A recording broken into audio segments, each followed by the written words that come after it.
كان دايما ساكت، محدش عمره شافه بيضحك ولا حتى بيزعق. ساكن في الدور الأرضي في بيت قديم متهالك، محدش بيزوره، ما عندوش قرايب، وبيشتري أكله مرة كل أسبوع. بس اللي محدش يعرفه إن الراجل ده ما بياكلش زي الناس. كان بيشتري اللحمة مش عشان يطبخها، كان بيشرب منها دمها، كأنه بيتغذى عليه. والمرعب إن في ليلة واحدة شافته، بس ما لحقتش تحكي لحد لأنها اختفت بعدها بكام ساعة. الناس قالوا اتخطفت، بس الحقيقة إنها كانت أول ضحية، أول نقطة دم في قصة الراجل اللي بيشرب دم. كان اسمه محسن، في أوائل الخمسينات، شخص مجهول ساكن في حارة ضيقة في شبرا.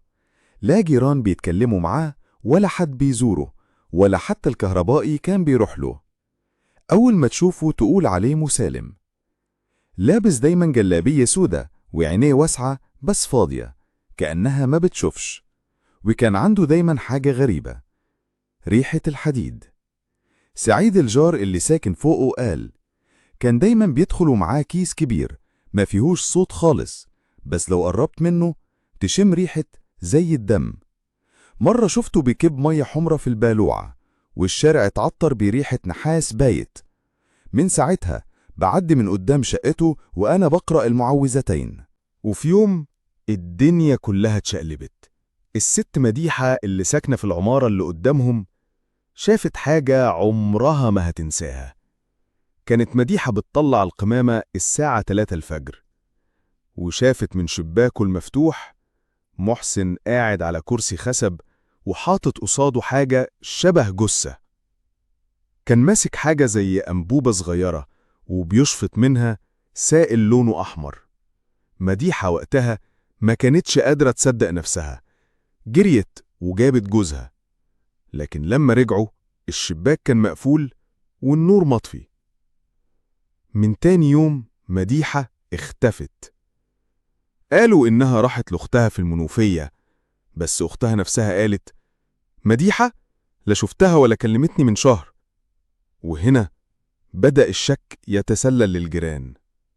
بس المشكلة محدش كان بيقدر يقرب من شقته، كان دايما قافل والباب عليه 3 أقفال. بس اللي كشفه فعلا كان صوت التسجيل. في يوم واحد من الجيران اشترى ميكروفون تسجيل جديد وكان بيجربه، وفتح على تردد غريب. وفجأة التسجيل بدأ يلقط صوت غريب، صوت زي خربشة على أرض سمنة، وصوت تنفس تقيل. وبعدها همسات ست بتعيط وبتقول مش عاوزة أموت تاني، كفاية الدم، كفاية بقى يا محسن. والتسجيل ده انتشر بسرعة في المنطقة ووصل للنجار يوسف اللي كان زمايله صاحبه في الجيش. يوسف قرر يواجهه. يوسف راح له الساعة 8 بالليل، خبط، مفيش رد. فتح الباب بالعافية ولقاه مفتوح. دخل والنور خافت والريحة دم. كل الحيطان كانت متغلفة بخشب والأرض عليها بقع غامقة. وفي آخر الأوضة كان فيه برطمانات كبيرة، كل واحد فيهم فيه سائل أحمر، بس مش أي سائل، كان دم. وفجأة ظهر محسن من ورا الباب، وشه متغير، عينيه لونهم غامق، وفي سائل بيخرج من بين شفايفه. ولما شاف يوسف قال بصوت غريب، محسن ببرود كنت مستنيك، انت آخر واحد ناقص. يوسف وقف مصدوم قدام محسن، قلبه بيدق بسرعة كأن حد بيخبط عليه من جوه صدره. الكلام اللي سمعه مش طبيعي، مش ممكن يكون حقيقي. بس الريحة حواليه، الدم اللي على الأرض، البرطمانات، كل ده بيأكد إن في حاجة بشعة بتحصل هنا. محسن قالها بهدوء، كنت مستنيك، انت آخر واحد ناقص. يوسف اتراجع خطوتين، رجله خبطت في حاجة ورا ظهره، بص لتحت، لقى قفص حديدي صغير جواه عظمة إيد بشرية. وشه اتقلب وحس بالغثيان، بس ما كانش عنده وقت يفكر. انت بتقول ايه؟ ناقص ايه؟ سأله يوسف بصوت مبحوح. محسن اتقدم ناحيته. كل خطوة منه كانت بتطلع صوت لزج، كأن الأرض مبلولة بحاجة تقيلة. قال وهو بيبص في عينه: كنت دايما الأقرب، من زمان وأنا حاسس بيك. انت مختلف عنهم يوسف. كنت هتيجي أسرع، بس استنيتك. يوسف بص حواليه في محاولة يلاقي مخرج أو أي حاجة يستخدمها كسلاح، بس المكان كله مقفول، والنور الخافت مخلي الحيطان وكأنها بتتنفس حواليه. انت قتلت مديحة؟ سأله يوسف بصوت عالي. محسن ضحك، ضحكة ما فيهاش روح، ضحكة ميتة، كأنها طالعة من بطن مقبرة. مديحة؟ لا، هي اللي جات لي. الكل بيجي في الآخر لما ريحة الدم تشدهم. في ناس بتعيش عشان تاكل، وأنا باكل عشان أعيش. يوسف لمح برطمان منهم مليان بسائل أحمر غامق، ومكتوب عليه بالماركر سعيد 12/3. وشه اتقلب أكتر وفكر: سعيد جاره اللي اختفى من شهر؟ محسن لاحظ عينه وقال: سعيد كان تقيل شوية، بس دمه غني، كنت محتاجه. يوسف حاول يهدى، بدأ عقله يشتغل بسرعة، وافتكر إن محسن كان دايما كده، ساكت، غريب، بس عمره ما أذى حد. إيه اللي خلاه يتحول لكده؟ ولا هو كده من الأول؟ أنت بتعمل كده ليه؟ ليه الدم؟ سأله يوسف بصوت مبحوح. محسن بصله بنظرة باردة وقال: من وأنا صغير كنت بحس إني جعان، بس الأكل ما كانش بيشبعني. كنت بحس بجفاف في لساني، في جلدي، في عقلي، لحد ما جرحت نفسي مرة ولساني لمس الدم. وقتها حسيت إني اتولدت من جديد. يوسف اتصدم من الاعتراف. الكلام كله غير منطقي، لكن المكان، الريحة، الأصوات، كله بيقول إن في شيء أعمق من الجنون. محسن كمل: أنا مش مريض يا يوسف، أنا شيء تاني، مش بشر زيهم، وأنا محتاجك تكون الأخير. فجأة النور قطع. صوت تنفس تقيل بدأ يعلى في المكان، وصوت خربشة على الأرض. يوسف اتحرك بسرعة، حط إيده في جيبه وطلع الكشاف الصغير اللي معاه ووجهه للأرض. في لحظة شاف آثار أقدام متشققة على البلاط، مش بشرية، كأنها لحد جلد رجله مخلوع. محسن اختفى.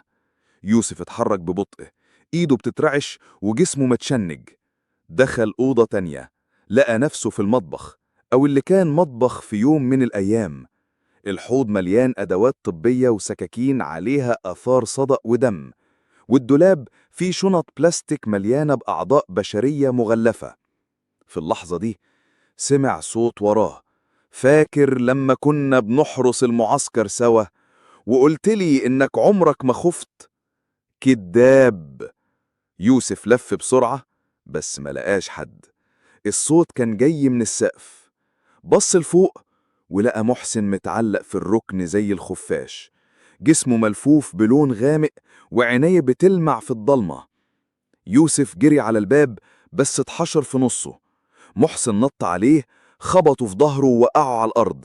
بس قبل ما يتشن تماما، يوسف مد إيده وشد سكينة من الأرض وطعن بيها في جنب محسن. محسن صرخ صرخة غير آدمية، والسكينة خرج سائل أسود مش دم طبيعي. محسن وقع على الأرض، بيتنفس بصعوبة، بس بيضحك. فاكر نفسك قتلتني؟ أنا ما بموتش كده، أنا بعيش جوه اللي بيقتلني. يوسف حس بدوخة، جسمه بدأ يسخن، إيده اللي طعن بيها بدأت تسود وعروقه تنتفخ. صرخ بأعلى صوته وطلع يجري من الشقة، نازل على السلم وهو بيترنح. كل حاجة حواليه بتتحرك ببطء، كأن الزمن نفسه بيتقل. وصل للشارع، وقع على الأرض، والناس بدأت تتجمع حواليه. واحدة ست صرخت: ده يوسف، إيه اللي جراله؟ بس يوسف ما كانش سامعهم، كان بيسمع صوت واحد بس، صوت محسن جواه: دلوقتي أنا فيك. كان يوسف في المستشفى، نايم على سرير في أوضة شبه مظلمة، محاط بأجهزة بتقيس نبضه وضغطه، بس عمره ما حس إنه بعيد عن الموت زي اللحظة دي. صحي وهو مش عارف هو فين. آخر حاجة فاكرها كانت صرخة محسن والسواد اللي بدأ يسرح في جسمه، بس دلوقتي حاسس بحاجة جوه بتهوي، مش خوف، مش ألم، لأ، حاجة شبه جوع. الدكتور دخل عليه ومعاه ممرضة. الدكتور: أهلا أستاذ يوسف، أنت في مستشفى الدمرداش، حد من الشارع بلغ الإسعاف لما وقعت. لكن الغريب، كل تحاليلك طلعت مش مفهومة. الهيموجلوبين عالي جدا وكريات الدم متغيرة في شكلها. احنا بعتنا العينة للمعامل المركزية. يوسف كان ساكت، وشه شاحب، عينه فيها طبقة كأنها بتلمع. والغريب إنه بقى سامع صوت قلب الدكتور، مش مجازا، لأ، فعليا، حاسس بنبضه وشايف رقبته بتتحرك مع كل دقة. الممرضة هربت منه علشان تظبط السرير، وفجأة حس بريحة مش طبيعية، ريحة دم طازة. في ثواني عينه اتحولت لحاجة تانية، كل حاجة حواليه سكتت، صوت النبض بس هو اللي فضل شغال. يوسف شد نفسه، قاوم، كتم نفسه وصرخ. الدكتور خاف وسحب الممرضة وقال: يبدو إنه بيعاني من نوبة هلع، اديله مهدئ فورا. يوسف فضل يترجف وشايف صباعه اللي طعن بيه محسن، لونه بقى غامق واسود وفيه زي شرخ تحت الجلد بيمتد. الليل دخل والدكتور مشي والممرضة نامت على الكرسي. ويوسف قام، خرج من السرير من غير ما يحس بألم، رغم إن رجله كانت متجبسة. رجله اتحركت كأنها مش مكسورة، كأن جسمه مش هو جسمه. خرج من الأوضة ومحدش شافه. يوسف رجع البيت، ماشي في نص الليل بين الزبالة والهدوء اللي فيه صوت كلاب بتنبح من بعيد. الشارع اللي ساكن فيه كان فاضي، بس وهو داخل وقف.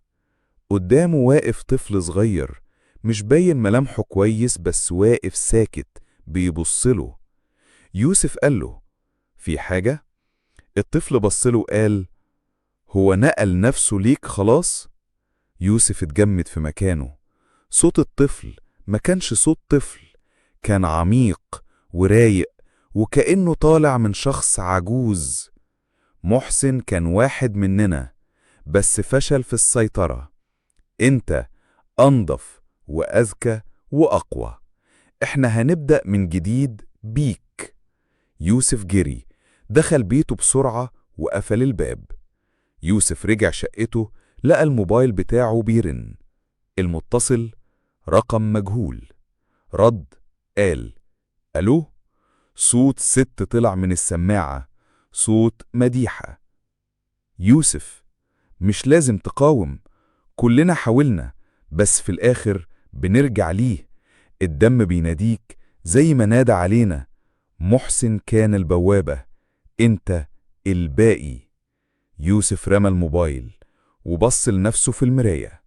وشه اتغير، كان لسه هو، بس عينه فيها شيء جديد، شيء بيراقب، بيفكر وبيختار.